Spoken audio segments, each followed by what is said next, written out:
अगर भगवान तुमसे इंतजार करवा रहे हैं तो तैयार रहना। वो उनसे कहीं ज्यादा देने वाले हैं जितना तुमने मांगा है। जिस तरह लोग मुर्दे इंसान को कंधा देना पुण्य समझते हैं, काश इस तरह जिंदा कुछ सोचा होगा। बेवजह ही नहीं होती लोगों से मुलाकात, किसी से सबक मिलता है तो किसी से ज्ञान। श्री कृष्ण कहते हैं, किसी को दुख देकर मुझसे अपने सुख की इच्छा मत करना। अगर तुम किसी को एक पल का भी सुख देते हो तो अपने दुख की चिंता कभी मत करना। जब दर्द और कर भी बोली दोनों सहन होने लगे तो समझ लेना जीना आ गया है। कौन क्या कर रहा है, कैसे कर रहा है, क्यों कर रहा है, इन सब से आप जितना दूर रहेंगे उतना ही खुश रहेंगे। हंसते रहो तो दुनिया साथ है, वरना आंसुओं को तो आंखों में लेना, पिसना और अंतिम समय तक निचोड़े जाना गन्ने से बेहतर कौन जानता है कि मीठा होने का नुकसान कितना होता है। जब कोई दिल दुखाए तो सबसे बेहतर है कि हम चुप हो जाएं, क्योंकि जिन्हें हम जवाब नहीं देते उन्हें फिर वक्त जवाब देता है।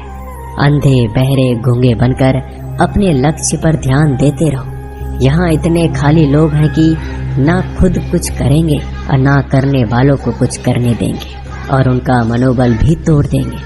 लोग जरा सी बात पर आपको छोड़ देते हैं और भगवान जरा सी प्रार्थना से आपको ढूंढ लेता है। उसी प्रकार कर्म अपने कर्ता को आज नहीं तो कल ढूंढ ही लेता है। नीयत साफ और मकसद सही हो तो यकीनन किसी न किसी रूप में ईश्वर भी आपकी मदद करते हैं। जिंदगी में जितना शांत रहोगे अपने आप को उतना ही मजबूत पाओगे, क्योंकि लोहा ठंडा होने पर मजबूत होता है। गरीब रहोगे कोई ध्यान नहीं देता, मेहनत करोगे तो सब हंसेंगे, लेकिन जब कामयाब हो जाओगे तो सब जलेंगे। जहाँ लक्ष्य और अनुशासन ना हो उसे जिंदगी जीना नहीं, जिंदगी काटना कहते हैं। कभी कभी आप बिना कुछ गलत किए भी बुरे बन जाते हैं, क्योंकि जैसा लोग चाहते थे आप वैसा नहीं करते। जिस मनुष्य के हृदय में सच्ची मानवता हो उसकी सोच हमेशा यही होगी कि मुझे मिला हुआ दुख किसी को ना मिले और मुझे मिला हुआ सुख सबको मिले। मैंने हंसकर भी देख लिया और रोकर भी देख लिया, किसी को पाकर किसी को खोकर भी देख लिया। ये जान लिया कि जिंदगी वही जी सकता है जिसने अकेले जीना सीख लिया। जिंदगी बहुत कुछ सिखाती है, थोड़ा रुलाती है, थोड़ा हंसाती है। खुद से ज्यादा किसी पे भरोसा मत करना, क्योंकि अंधेरे में तो परछाई भी साथ छोड़ देती है। अगर कोई आपको सच्चा प्यार करता है तो आपको समय जरूर देगा, आपकी हर स्थिति में साथ देगा, हमेशा आपके लिए समर्पित रहेगा, क्योंकि सबकी सोच ही नष्ट कर सकती है। इसलिए सोच अच्छी रखो, फल अच्छा ही होगा। इतना कमजोर मत बनो कि कोई भी आपको तोड़ सके, बल्कि इतना मजबूत बनो कि आपको तोड़ने वाला खुद ही टूट जाए। दर्द आपको मजबूत बनाता है, डर आपको बहादुर बनाता है, अनुभव आपको सिखा देता है। जिस दिन हम समझ जाएंगे कि सामने वाला गलत नहीं, सिर्फ आपकी सोच हमसे अलग है, उस दिन जीवन में सब दुख दूर हो जाएंगे। क्यों रोते हो? मन का ना होने पर जो लिखा है वही होकर रहेगा। एक रास्ता बंद करने से पहले भगवान 10 रास्ते खोल देते हैं। भूलकर नई शुरुआत करो और याद रखो, जिसका कोई नहीं होता उसका भगवान होता है।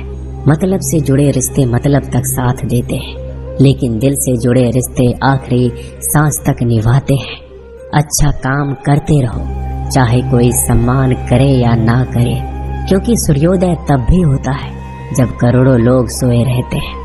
दुनिया में हर एक काम आसान है, केवल अंदर से आवाज आनी चाहिए। हमेशा मेहनत और उस परमात्मा पर विश्वास रखना इस सफलता का सूत्र है। जीवन में सबसे बड़ी गलती वो है जिस गलती से हम कुछ सीख नहीं पाते। जो व्यक्ति अपने मन को काबू में कर सकता है वह जिंदगी में कुछ भी कर सकता है। इंसान की अच्छाइयों पर सब खामोश रहते हैं, लेकिन चर्चा अगर बुराई पर हो तो गूंगे भी बोल। मैं तुम्हारा आने वाला कल जरूर उजागर करूंगा। झूठी बातों पर लोग आपकी वाहवाही करेंगे, वही लोग आपको तबाह करेंगे। बुरे से बुरा क्या ही होगा, हम तो हमेशा ही सोच लेते हैं, मगर अच्छे से अच्छा क्या होगा हम ये कभी नहीं सोचते। जो ईश्वर रात को पेड़ पर बैठे पक्षियों को कभी गिरने नहीं देता, तो सोचो वह तुम्हें अकेला और बेसहारा कैसे छोड़ सकता है। आज के जमाने में कोई अपना नहीं होता, सिर्फ लोग एक बार राजा और उसका मंत्री तलवार को साफ कर रहे होते हैं। तलवार को साफ करते समय अचानक राजा के पैर पर तलवार गिर जाती है और राजा के पैर की उंगलियां कट जाती है। उस राजा को उंगली कटने के कारण बहुत ही तकलीफ हो रही थी, बहुत ही दर्द हो रहा था। लेकिन उसका मंत्री कहता है, शांत रहिए महाराज, जो कुछ भी होता है अच्छे के लिए होता है। राजा को यह बात सुनकर गुस्सा आ जाता है। वह मंत्री से कहता है कि मेरी उंगली टूट गई और तुम कह रहे हो अच्छे के लिए हुआ।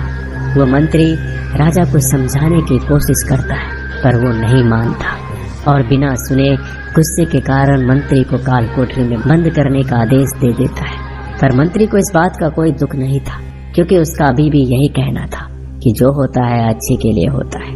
वो अपनी खुशी से ही अपने आप को सैनिक के हवाले कर देता है। राजा इस बात को सुनकर चौंक जाता है, सोचता है कि मेरा मंत्री कितना मूर्ख था। उसे लग रहा था कि मैंने उसे अच्छाई के लिए कैद कर दिया। इस घटना के 3 महीने बीत जाते हैं। एक दिन राजा अपने सैनिकों को लेकर शिकार करने के लिए जंगल में जाता है। राजा को एक हिरन दिखता है। हिरन का पीछा करते करते राजा घने जंगलों में चला जाता है। वह हिरन को पकड़ नहीं पाता और जंगलों में खो जाता है। वो बाहर आने के लिए रास्ता ढूंढता है, लेकिन रास्ता उसे नहीं मिलता। तभी कुछ आदिवासी लोग उसे घेर लेते हैं।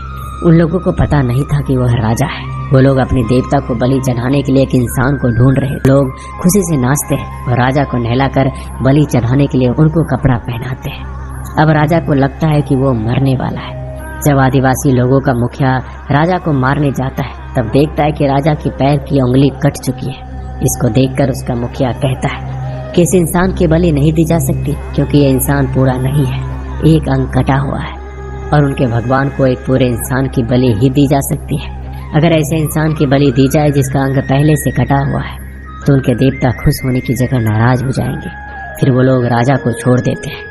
राजा खुशी खुशी अपने महल चला जाता है और सोचता है, अगर मेरी उंगली उस दिन ना कटी होती तो आज मेरी मौत हो जाती। इसका मतलब मंत्री सही कह रहा था, जो कुछ होता है अच्छे के लिए होता है। फिर राजा अपने सैनिकों को आदेश देता है कि जल्दी से जाकर मंत्री को रिहा किया जाए। फिर राजा मंत्री को अपना पद वापस देते हैं और पूछते हैं, मंत्री, उस दिन मेरी उंगली कट गई, मेरे लिए अच्छा हुआ, मैं मान गया, लेकिन तुम जेल में हो, इससे तुम्हारा क्या अच्छा हुआ। मंत्री खुशी खुशी राजा से कहता है, महाराज, आप शिकार के लिए जाते तो आपके साथ मुझे भी आना पड़ता, और अगर मैं आपके साथ जाता तो वो लोग मुझे मार देते। मंत्री की बात सुनकर राजा को समझ आता है कि जो भी हमारे जीवन में होता है वो अच्छे के लिए होता है। अगर हम अपने जीवन में देखें तो हमारे जीवन में भी कुछ मुश्किलें आती हैं, हम उनका सामना नहीं करते, हम उनको ही दोष देते हैं। ये मुश्किलें हमें आगे बढ़ाने और मजबूत कराने के लिए ही आती है। हमें हर मुश्किलों को सकारात्मक तरीके से देखना चाहिए, क्योंकि हर चीज कुछ न कुछ सिखाकर ही जाती है। हर व्यक्ति के जीवन में सुख और दुख का आना जाना बना रहता है। दोस्तों, आशा करते हैं कि ये वीडियो आपको पसंद आई होगी। मिलते हैं जल्दी नए ज्ञानवर्धक वीडियो के साथ। धन्यवाद।